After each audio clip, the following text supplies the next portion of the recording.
देखिए, ये जो जहर मैं बार बार आपके माध्यम से, आपके वाइड सर्विस के माध्यम से कहता रहा, जब आप भैंस मंगलसूत्र मुजरा को विमर्श बना देंगे, हिंदू मुसलमान इंडिया पाकिस्तान करते रहेंगे कि ये भैंस खोल के उसको दे देगा, ये प्रॉपर्टी आपको, तो उसके नतीजे में देवेश चंद्र ठाकुर जैसे लोग मिलते हैं।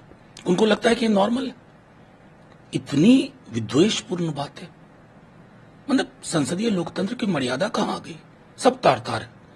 5,15,000 लोगों ने इनको वोट दिया है और तकरीबन मैं समझता हूं 6 लाख लोगों ने इनको वोट नहीं दिया, जिसमें 470 के आधार पर अर्जुन राय जी को मिला हमारे दल से जो थे। यानी उसके सांसद कोई और हो जाएंगे क्या? ये कौन सी जुबान है?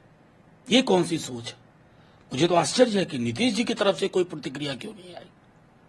अगर इसी प्रकार हमारे देश की डेमोक्रेसी में देवेश चंद्र जी जैसे लोग बोलते रहे तो क्या आप कहां उम्मीद रखेंगे? ये लोकतंत्र का ऐसा क्षण है जिसमें हर व्यक्ति को, हर सांसद को अंतरावलोकन करना चाहिए।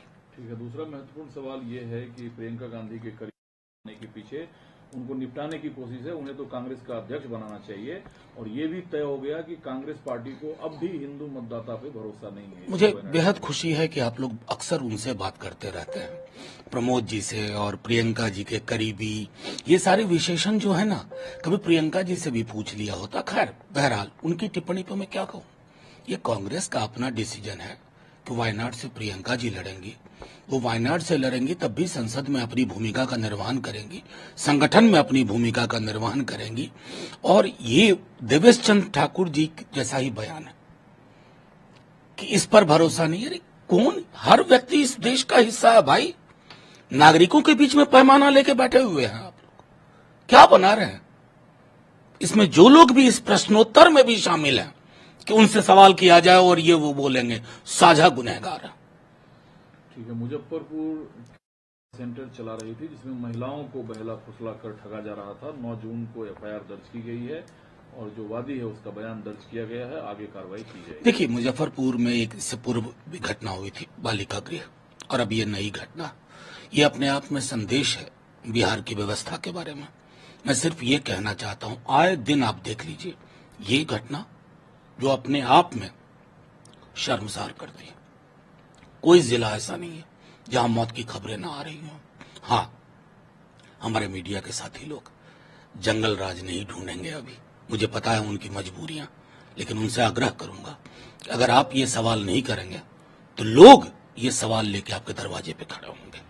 ठीक है, रेल मंत्रालय से खूबी अनुभव है। सिर्फ वंदे भारत ट्रेन के नाम पर ब्रांडिंग की जाती है। दुरंतो मैंने शुरू की थी, उसका आता पता नहीं है, और जो घटनाएं ना हो उसके लिए जो तकनीकें लगाई गई थी उस पर चर्चा नहीं है।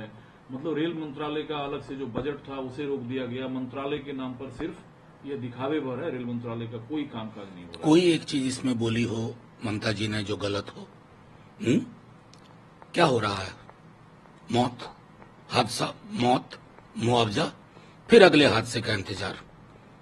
और रेल मंत्री और प्रधानमंत्री वंदे भारत का उद्घाटन करते हैं। अरे एक बार जाके देखो ना, कंचनजंगा, लिच्छवी, श्रमजीवी, श्रम शक्ति जैसी ट्रेनों का क्या हाल है? स्लीपर कोचेस कितने थे और कितने लगाए जा रहे हैं? स्लीपर कोचेस की क्या हालत है? मतलब दुनिया में क्या दिखाना चाहते हैं? आपकी प्राथमिकताएं क्या है भाई? कवच को लेके यूं यूं दिखा रहे थे, कहां गया कवच? मतलब हादसा भी फोटो अपॉर्चुनिटी नहीं होनी चाहिए। और कहीं तो अकाउंटेबिलिटी, इस सरकार की सबसे बड़ी दिक्कत है, अकाउंटेबिलिटी मैकेनिज्म ही नहीं है। किससे कहोगे? नीट में इतना बड़ा मचा हुआ है, शिक्षा मंत्री का कोई रोल नहीं है, वो क्लीन चिट दे रहे हैं। यहां दुर्घटनाएं हो रही हैं, बालासोर के बाद ये कंचनजंगा का, दार्जिलिंग में कोई नहीं जाएंगे, मुआवजे की घोषणा होगी, 100-150 तस्वीरें आएंगी, कहानी खत्म, फिर अगले हादसे का इंतजार। सर, चुनाव परिणाम के बाद ईवीएम का कि सबसे पहले लेफ्ट पार्टी ने ईवीएम का मुद्दा उठाया था और यह सिर्फ अब राजनीतिक दल का मुद्दा नहीं रहा, बल्कि नागरिक और जो सामाजिक संगठन है वो इस मुद्दे को अब जगह जगह उठा रहे हैं। देखिए, इसमें एक महत्वपूर्ण चीज हमें आप जानिए, पार्लियामेंट्री मतलब वोटिंग ट्रस्ट पे होता है। उस ट्रस्ट में अगर कोई कमी आई है तो मैं बार बार कहता हूं कि आर्टिकल 324 के तहत संविधान निर्माताओं ने चुनाव आयोग को बैलेट पेपर या ईवीएम का कस्टोडियन नहीं माना था, फ्री एंड फेयर इलेक्शन का कस्टोडियन माना था। तो उससे क्या संदेश मिलता है?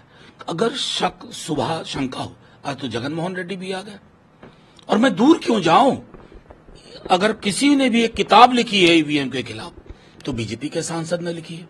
और प्रस्तावना किसने लिखी है? भूतपूर्व उप प्रधानमंत्री लाल कृष्ण आडवाणी जी। मेरा सिर्फ कहना है कि इन शंकाओं को दरकिनार करिए। ये शंकाएं लोकतंत्र की जो एक बेसिक जो उसकी संरचना होती है उसमें लोगों का शक, उससे लोगों का शक पैदा करती है। तो सत्ता पक्ष हो या विपक्ष, चुनाव भी होते रहेंगे और ईवीएम के सवाल भी सवाल ईवीएम, अब फिर मेरी बात को आपने समझा नहीं। मेरा सिर्फ इतना कहना है, ईवीएम को लेके अगर डाउट है तो वो खत्म होना चाहिए ना। कब? नहीं, जैसे आपको उदाहरण दूं, अभी मुंबई वाली घटना, इलेक्शन कमीशन का जवाब कन्विंसिंग नहीं है। कन्विंस करिए, आप कन्विंस क्यों नहीं कर पा रहे? आप बड़ी बड़ी बात करते हैं और ये हमें नहीं भूलना चाहिए। क्यों दुनिया के सारे विकसित देश ईवीएम नहीं अडॉप्ट कर रहे, बैलेट पेपर पर जा रहा? मतलब कुछ तो होगा, इसको स्वीकार करने में क्या हर्ज है? और बैलेट पेपर पर जाने में क्या हर्ज है? अब तो वक्त भी नहीं लगेगा गिनने में।